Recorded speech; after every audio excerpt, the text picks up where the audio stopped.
Ronia, the Robber's Daughter, Chapter 16. Noddle Pete was right.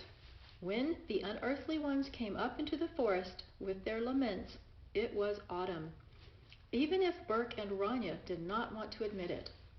Summer had died slowly. The autumn rains set in with such stubbornness that even Ronia was upset, although she usually liked rain. They sat in the cave for days on end, listening to the endless splashing on the platform outside. In weather like this, they could not even keep the fire going, and it was so cold that they had to go out into the forest at last and try to run themselves warm. They got a little warmer, but very wet. Once home in the cave again, they wrung out their soaking clothes, and wrapped in their fur skins, they sat watching for even the slightest sign of lightness in the sky. But all they could see through the cave opening was a wall of rain. "It's a rainy summer we're having," said Berk, "but of course it will get better."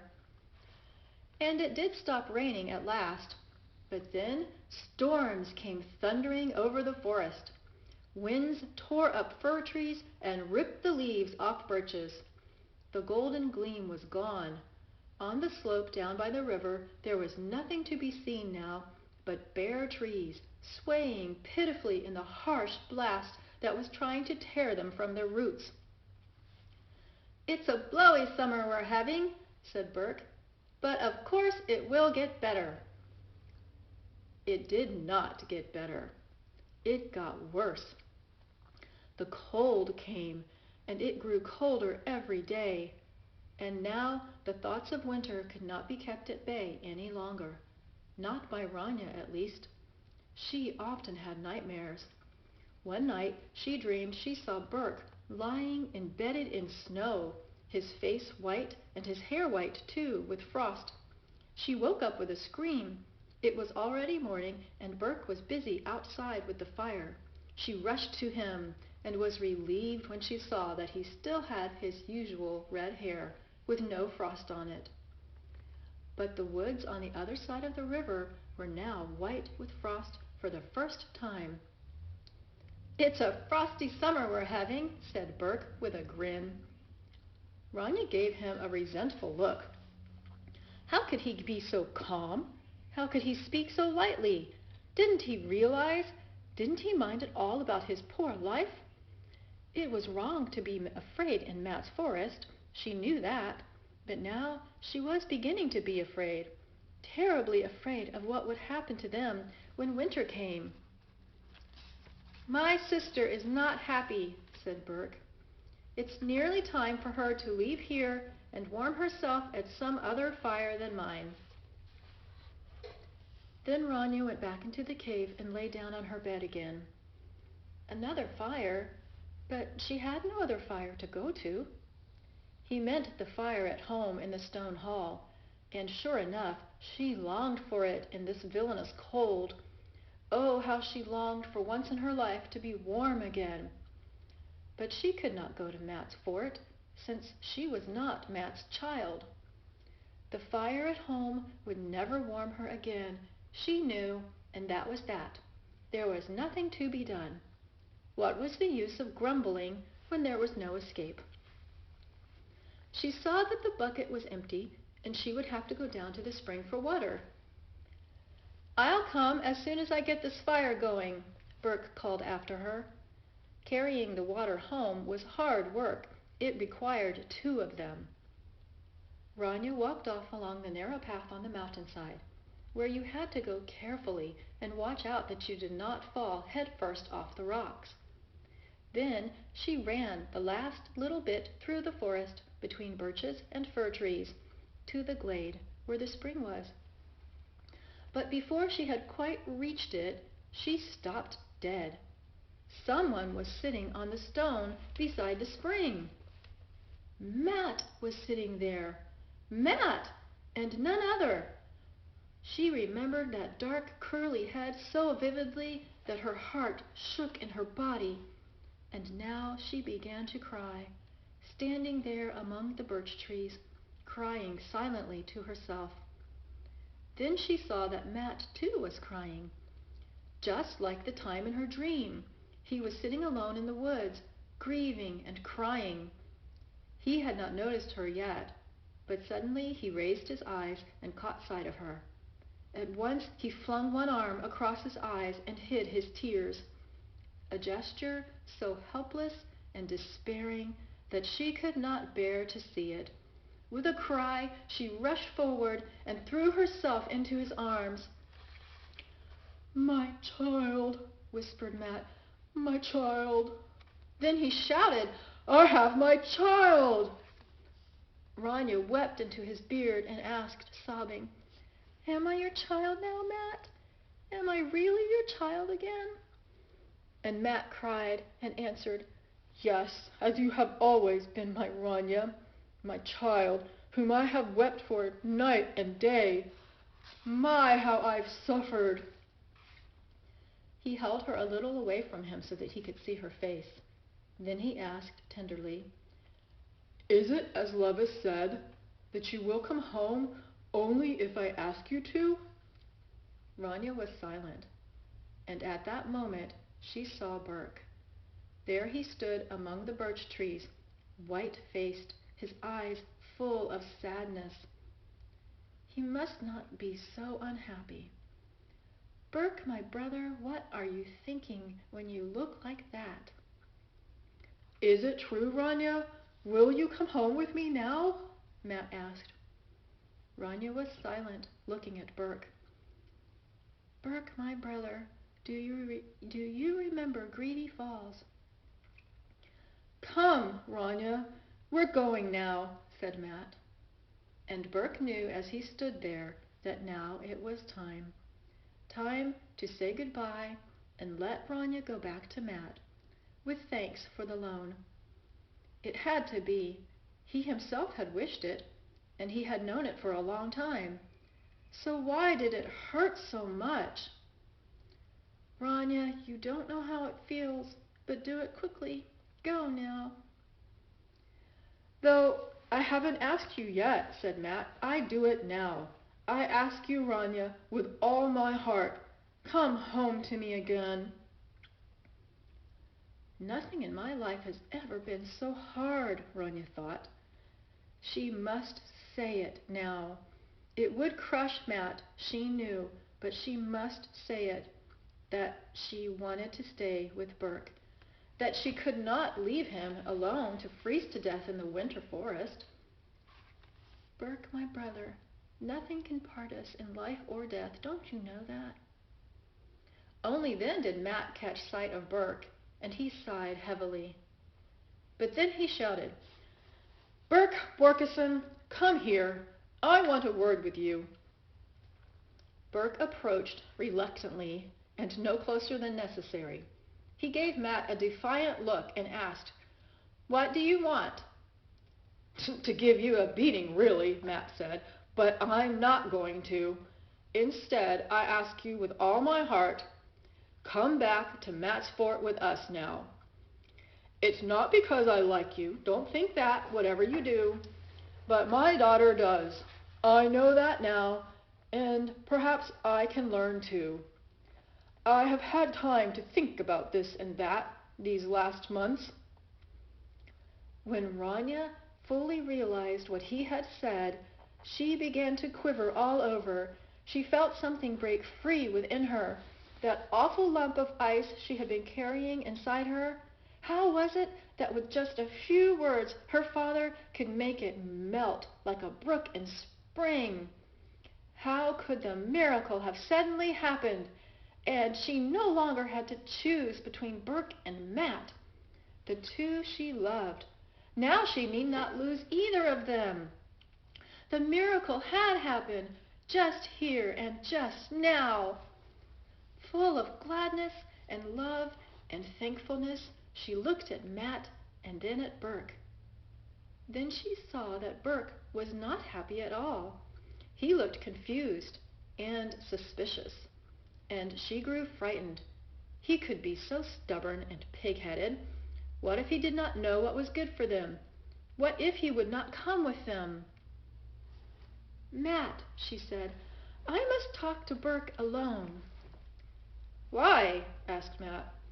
"Oh, well, I'll go and have a look at my old bear's cave meanwhile. But be quick, because we must go home now." "We must go home now," Burke said scornfully when Matt had gone.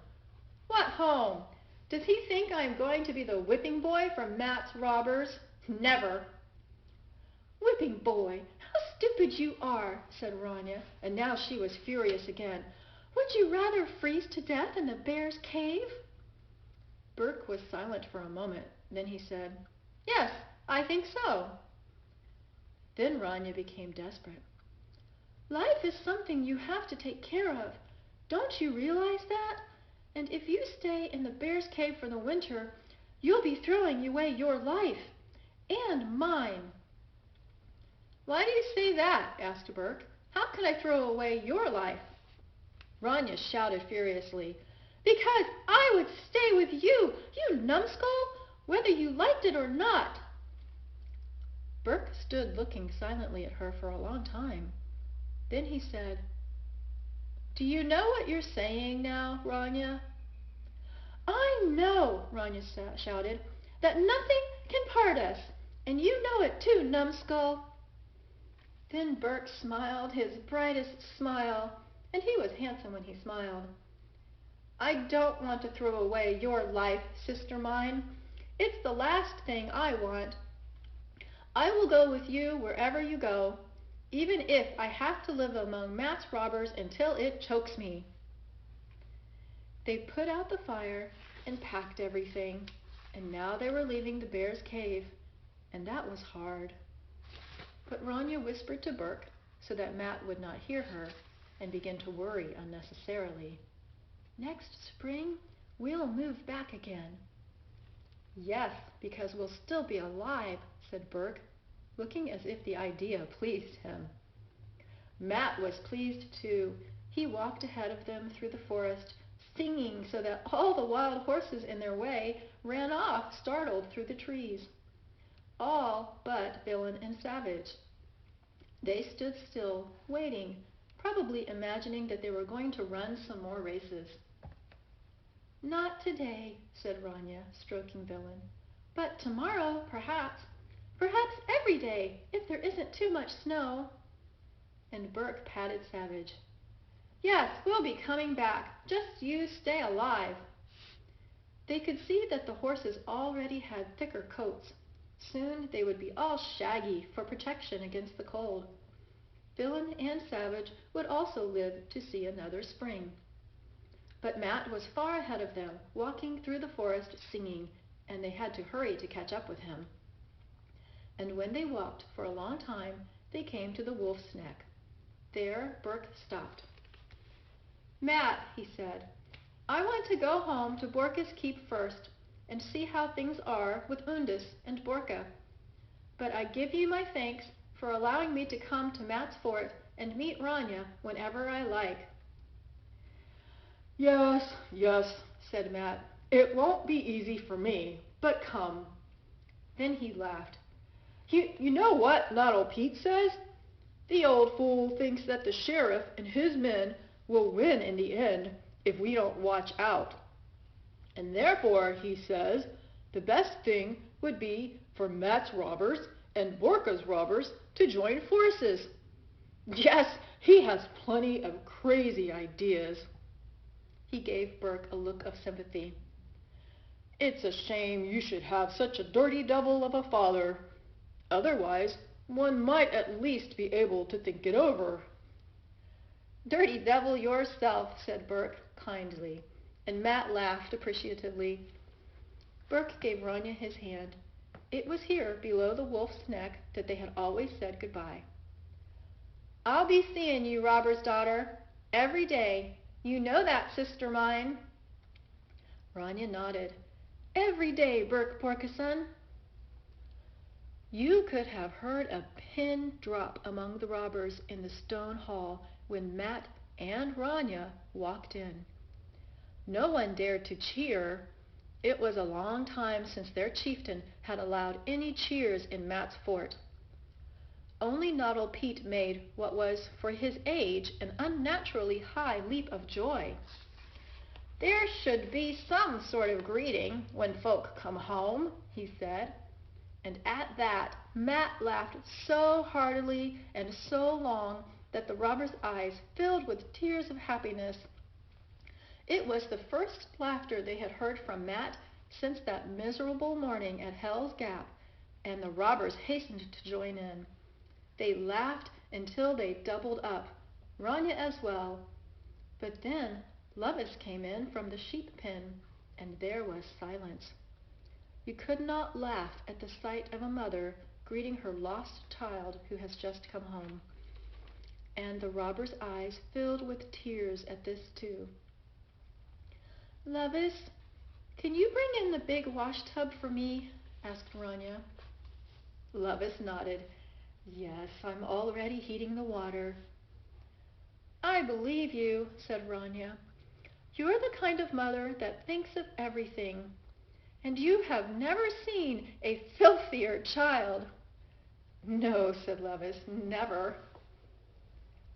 Ronia lay in her bed, full and clean and warm. She had eaten Lovis's bread and drunk some milk.